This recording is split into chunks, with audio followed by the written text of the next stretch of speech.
Passando agora para a questão e antes disso, a questão já do orçamento das suas contas, outro aspecto é que não me parece mal o que o Governo previu, um déficit de 2,2%. Eu visto só a questão do déficit, não? Já vamos ver a via como lá chegou. Mas a questão dos 2,2% parece-me adequada. Em primeiro lugar, porque não faria sentido, neste momento, ser mais papista que o Papa. Ou seja, aumentar mais o esforço de diminuição do déficit num contexto de grandes dificuldades. Parece-me discutível. E também parece correto que também não aproveitasse para alargar o esforço de consolidação. Portanto, parece-me, do ponto de vista ideal, se eu fosse Ministro das Finanças, eu escolheria este déficit de 2,2%. Agora, vamos ver como é que lá chegamos. E aqui é que vão ver as surpresas das surpresas. Para isso eu fiz o seguinte exercício, isto tudo isto são números que estão nas contas, que e nos documentos oficiais. Comparei 2004, ou seja, a conta, o executado, a segunda coluna, a amarelo, e vejam bem, o 2009, quarta coluna, em base comparada. Vamos ver como é que lá chegamos. E aqui é que vão ver as surpresas das surpresas.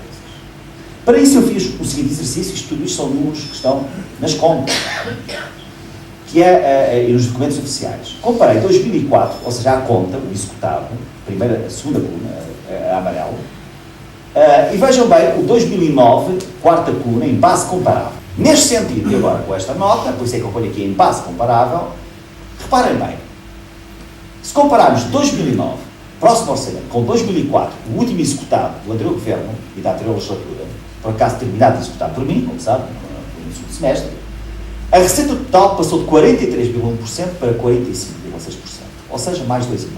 Dentre essa, a receita fiscal, que é a ainda mais importante, passou de 34,8% para 38%, mais 3,2% do PIB em receitas fiscais, em impostos. Agora vamos ver o lado da despesa. A despesa passa todo o discurso. Como é que passou o discurso da mentira durante estes anos todos? A despesa passa de 46,3% do PIB em 2004 para 47,8% do PIB em 2009. Ou seja, aumentou 1,5% do PIB. Qual consolidação? Quando o Sr. Primeiro-Ministro fala em consolidação, a primeira consolidação não é apenas diminuir o déficit, é deixar de ter déficit. Uma pequena precisão técnica. Não se consolidam as contas, continuando a ter déficit. Consolida-se as contas quando não houver déficit. Quando o Sr. Primeiro-Ministro fala em pusemos as contas em ordem, pusemos as contas em ordem, pode dizer, melhoramos, diminuímos o déficit, mas pusemos as contas em ordem, aumentando a receita e a despesa.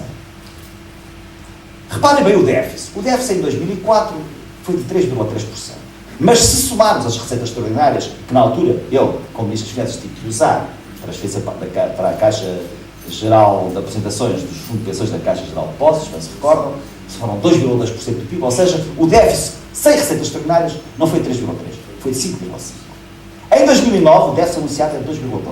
Mas se juntarmos a isso o aumento de 3,2% dos impostos, o déficit era de 5,4%. Ou seja, o déficit é igual a 2004, com uma diferença. Em 2004, foi com o expediente das receitas extraordinárias, receitas não recorrentes. Em 2009, foi com o expediente dos impostos. E eu pergunto, o que é pior para uma economia? É fazer promoção fiscal sobre a economia ou é utilizar umas receitas extraordinárias que num determinado ano podem ser um expediente, e são certamente um expediente, isso é verdade. Agora, as receitas extraordinárias têm uma vantagem sobre os impostos. As receitas extraordinárias nascem, mas morrem. Os impostos, quando nascem, raramente morrem.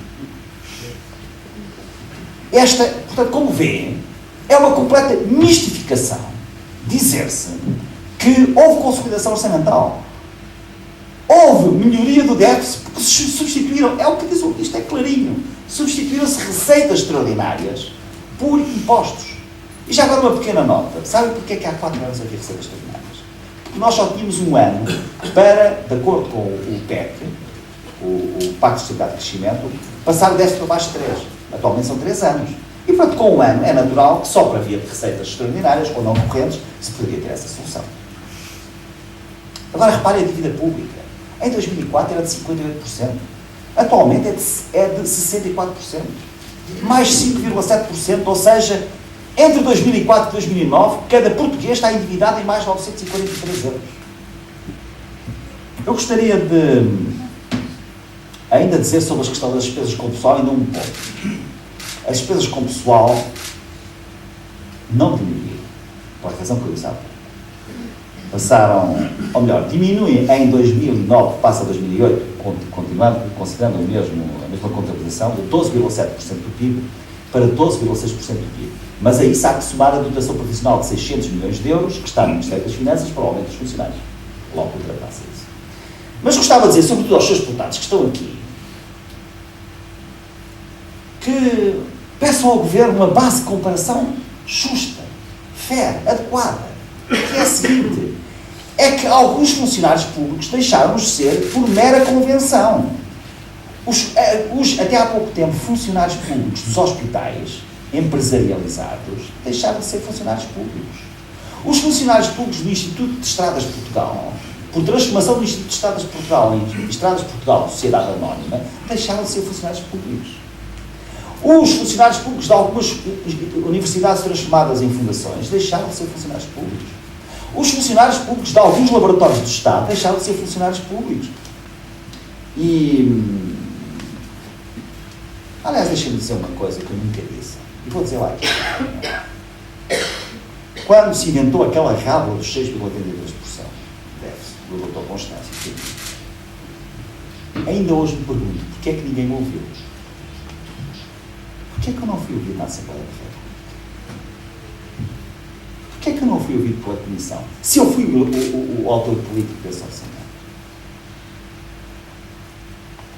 Eu deixo a questão apenas. Não? Mas, por exemplo, só para terem para já um exemplo, tínhamos previsto um excedente na Segurança Social no orçamento para 2005 de 200 milhões de euros. O Dr. Constâncio achou que éramos muito otimistas e resolveu pôr 600 milhões de déficit. Isto é uma diferença de 800 milhões. Sabem como é que acabou o exercício de 2005? Com um superávit de 300 milhões. Muito perto da nossa previsão. Mas ele entendeu que não, 200 milhões de excedente na Segurança Social, não, tem que ser 600 milhões de déficit. E assim outros. Não foi por acaso que não fui. Bem, continuando,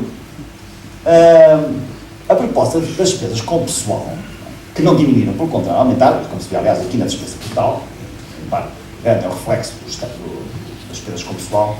Deixem fazer uma citação que vem no orçamento, no relatório do Orçamento de Estado para 2008. O prazo, eu recordo que o prazo está no Teatro da República desde 21 de abril de 2006, há 2 anos e meio, dando sequência à publicação das novas leis orgânicas dos Ministérios e da legislação correspondente às estruturas dos serviços, num total de 419 diplomas, encontra-se praticamente concluído, compreendendo uma redução de 26% das macroestruturas, direções gerais, institutos públicos, e uma diminuição de 25% das microestruturas, direções de serviço e divisões.